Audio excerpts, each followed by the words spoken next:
Bonjour et bienvenue dans cette nouvelle analyse détaillée. Aujourd'hui, on s'attaque à un chantier absolument colossal et passionnant, la modernisation de l'administration publique. Et attention, on ne parle pas simplement d'acheter de nouveaux ordinateurs pour les bureaux. Pas du tout. Il s'agit de concevoir cela comme un véritable projet d'architecture numérique, un plan de construction complet pour ce qu'on appelle une gouvernance intégrale. L'informatique est littéralement devenue l'outil numéro 1 de la performance. Et pour qu'un État, ou n'importe quelle méga-institution d'ailleurs, fonctionne de manière proactive aujourd'hui, il faut bâtir une structure capable de soutenir le poids titanesque de ses opérations quotidiennes. Alors, plongeons directement dans le vif du sujet. Le constat de départ, il est simple, mais le problème, lui, est massif. La gouvernance moderne fait face à un véritable déluge d'informations. On parle d'un volume incalculable de tâches, d'une montagne de variables à traiter et du besoin critique de tout archiver tout en faisant circuler l'information à la vitesse de l'éclair. Ajoutez à ça la complexité des programmes d'État, les relations internationales et tous les imprévus inimaginables. Comment une institution peut-elle traiter toute cette densité de données avant même de prendre une simple décision stratégique ? Eh bien, c'est justement tout le défi de cette nouvelle architecture. Pour bien comprendre comment on construit tout ça, on va suivre ce plan. D'abord, le déluge d'informations, ensuite l'automatisation de l'État, puis on verra les 8 fondations administratives et on terminera avec l'arsenal technologique. Passons donc à notre première étape, la surcharge cognitive causée par le déluge d'informations. Le contraste ici est vraiment saisissant. D'un côté, on a l'intelligence humaine, laissée à elle-même face à des montagnes de dossiers.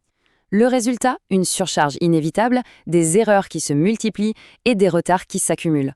On a tous en tête l'image du cauchemar administratif classique, n'est-ce pas ? Mais de l'autre côté, avec la gouvernance intégrale, c'est une toute autre histoire. L'automatisation garantit une circulation fulgurante de l'information.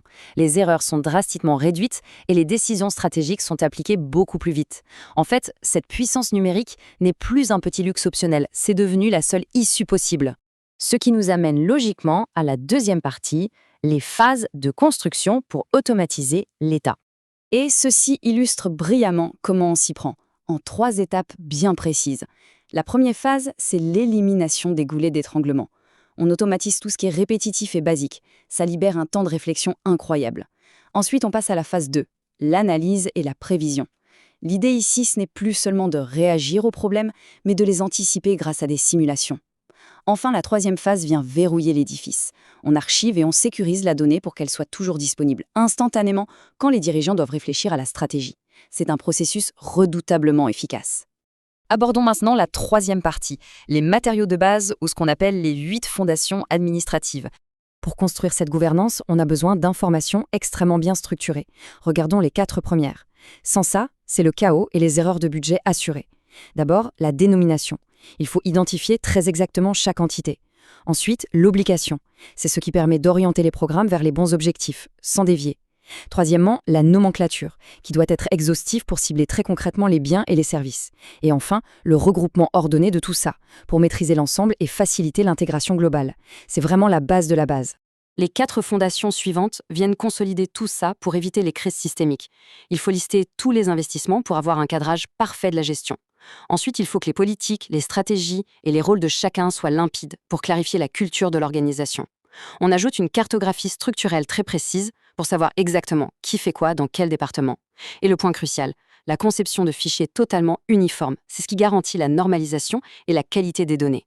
Chaque petite pièce de ce puzzle gigantesque doit être impeccable avant d'entrer dans l'algorithme global. Et nous voici arrivés à notre 4e et dernière partie, l'infrastructure clé, le véritable arsenal technologique de l'État. Voyons quels sont les outils qui font tourner cette immense machine. Tout commence avec les briques de base, les programmes. Ce sont très simplement des suites d'instructions qu'une machine va exécuter. Ça peut aller du calcul le plus simple à des processus beaucoup plus complexes. Sans ces programmes, rien ne bouge, c'est véritablement l'ADN de l'automatisation. Si on monte d'un cran, on trouve les progiciels. Pensez-y comme à des programmes sous stéroïdes, conçus à très grande échelle. Ils ne règlent pas juste un petit problème isolé, ils sont pensés pour gérer les besoins globaux de secteurs économiques entiers. C'est l'ossature qui structure de vastes branches professionnelles. Ensuite, il y a les applications. Ça, c'est la partie de l'iceberg qu'on voit tous les jours. C'est la couche technologique avec laquelle les administrateurs et les agents interagissent directement. Elles sont conçues sur mesure pour aider les professionnels à accomplir leur mission sur le terrain. Ce sont les leviers d'action de la gouvernance au quotidien. Derrière tout ça, on a les logiciels. Ce sont un peu les chefs d'orchestre de l'ombre. Ce sont ces grands ensembles de règles immatérielles et de données qui disent au matériel comment se comporter. C'est ce qui permet aux appareils physiques de réaliser toutes ces fameuses tâches complexes dont on vient de parler. Alors, ce qui est vraiment fascinant ici, c'est le cerveau de toute cette opération, l'intelligence artificielle. Contrairement aux programmes classiques qui se contentent de répéter bêtement une tâche, l'IA simule l'intelligence humaine. Grâce à ses capacités d'apprentissage et de raisonnement, elle s'attaque à des problèmes complexes, des situations inédites.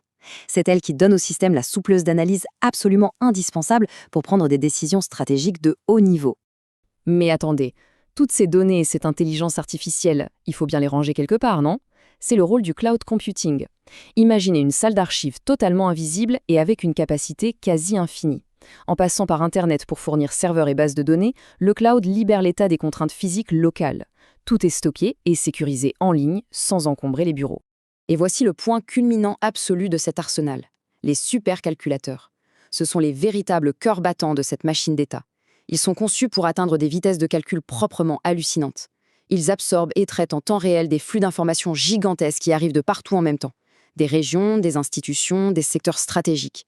En fait, ce sont eux qui garantissent que le système tout entier ne va pas s'effondrer sous le poids de sa propre complexité. Pour conclure, voici une réflexion vraiment stimulante. Une fois que cette immense machinerie est automatisée en coulisses, l'État doit bien interagir avec le monde extérieur.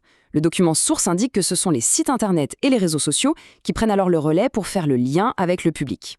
Et ça soulève une question vertigineuse. Si ce sont des intelligences artificielles et des supercalculateurs hyper rationnels qui dirigent la logique interne de l'État, à quoi va ressembler la communication citoyenne de demain?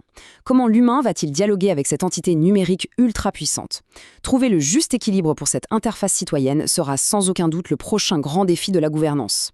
C'est de quoi donner matière à réflexion, n'est-ce pas? Merci d'avoir suivi cette analyse et à très vite pour de nouvelles découvertes.